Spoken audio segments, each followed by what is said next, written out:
What ownership stake should your staff get and negotiate for? This is a really hard question to get right, and there really isn't a right answer.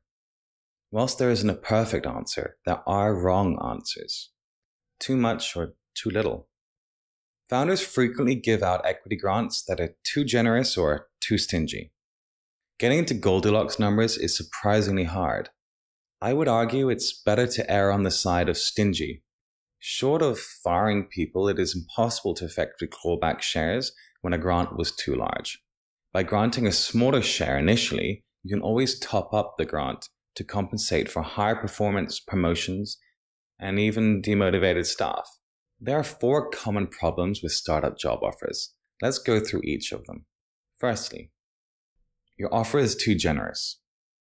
If you give staff too much of a grant, sure, they'll be happy in the short term, but your startup suffers in the long term if you live long enough. If you give away 10% more than you should for the first 10 employees, then that's 10% less for coverage available to suffer fundraising and future equity grants to staff that you might need more of. And that might make it really hard for hiring. And you simply can't afford to make any more expensive hires as you're too diluted already. Furthermore, it might make it hard for fundraising for you too. If you see too many shares and management don't have enough to motivate it, VCs will notice and take a pass.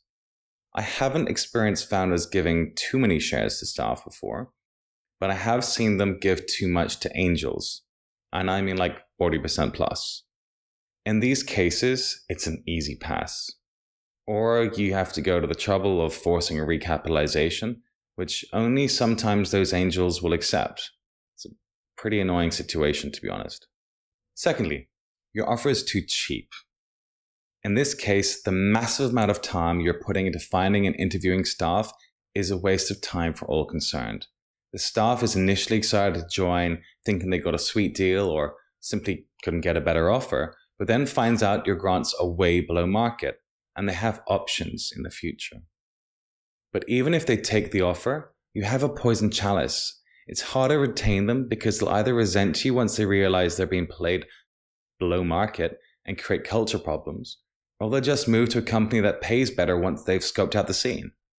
All the knowledge and time you put into them has just walked out the door. This is dangerous in knowledge businesses, as you should not underestimate the time it takes to retrain staff and get that knowledge back in the company. This is pretty typical when importing Russian engineers to Berlin or London. I presume the same in America. It's really hard to get visas and they haven't established themselves in a first world market yet. They will take any reasonable offer. You spend the time and money getting them a visa and importing them, and after a few months they go to meetups, make friends, and other founders start hunting them. The devs don't say anything to you until he has an offer, which also comes with a visa, and then just disappears. I've seen it happen.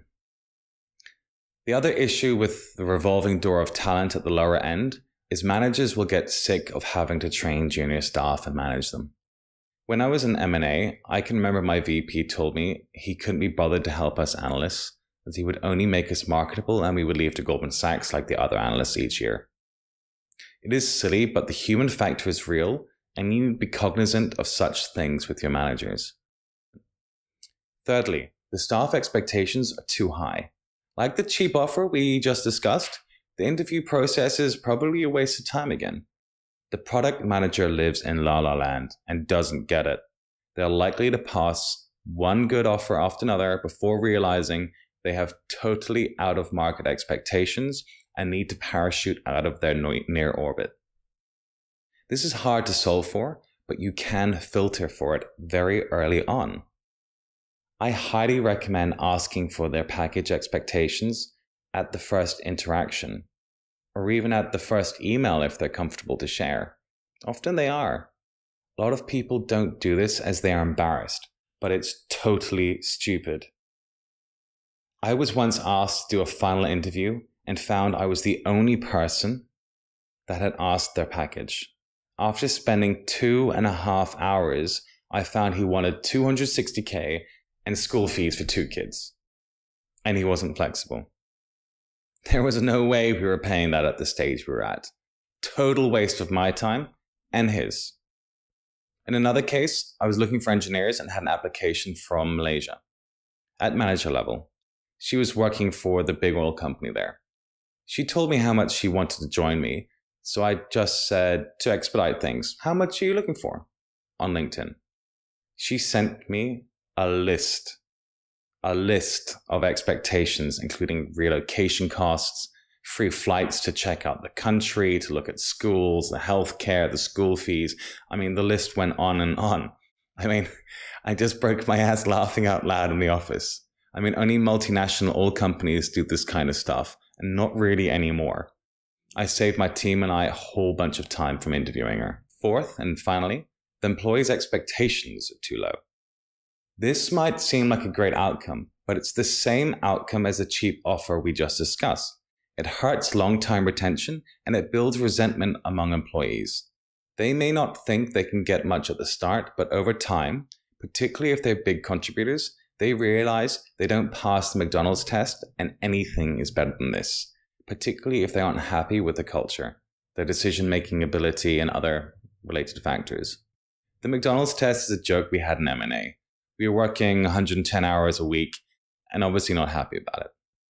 Regularly at 3 a.m., you would do the McDonald's test and see if you got paid more or less than an hour if you worked at McDonald's. Sure, you can get paid well, but if you're working your ass off, it doesn't always compute. The same applies to equity. At some point late at night, they will do the McDonald's equity test and see if their equity is worth the hell they are going through. If they feel strongly that they fail that test and the prospects aren't really there and they get a better offer, they are out of sight and you are out of their mind. So be careful about taking advantage of stuff. You may think you're getting a super deal, but that deal will magically turn into a rattlesnake and bite you in your derriere. Retaining staff is the easiest way for you as a founder to get extra hours of sleep each day.